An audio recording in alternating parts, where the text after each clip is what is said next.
Hiromi. Harbin, Mandchourie, mai 1944. Hiromi se mêla à la foule qui affluait dans la salle de bal de l'hôtel moderne. Le nom de Yoshiko Watanabe, actrice la plus populaire du Manchukuo, courait sur toutes les lèvres. Le gala organisé en l'honneur de son nouveau film avait attiré la haute société de la ville.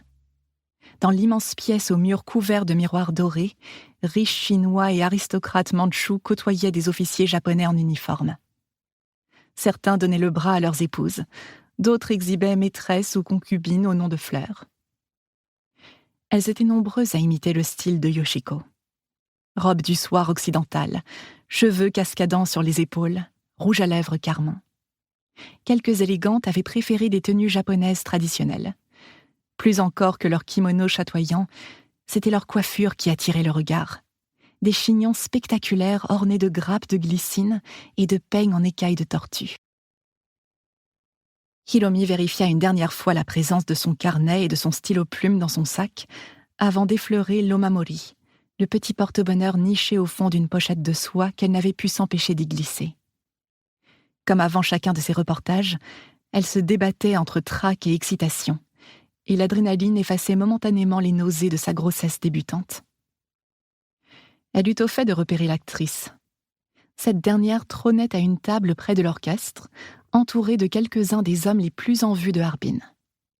Sa manière de rire à gorge déployée plut à Hiromi, tant elle tranchait avec la retenue traditionnelle des japonaises, si promptes à cacher leur rire derrière les manches de leur kimono. La jeune journaliste attendit qu'il fût 21h en trempant les lèvres dans la coupe de champagne que lui tendit un serveur en livrée. Les studios de cinéma s'étaient montrés formels. Madame Watanabe était très attachée à la ponctualité. Si se présenter en avance eût été grossier, la moindre minute de retard aurait entraîné une disgrâce immédiate.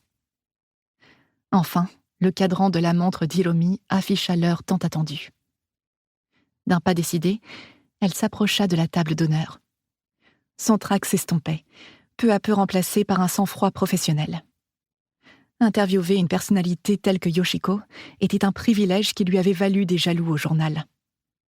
Hiromi entendait se montrer à la hauteur, d'autant plus qu'elle éprouvait une admiration particulière pour l'actrice. Chacun de ses films l'avait transportée.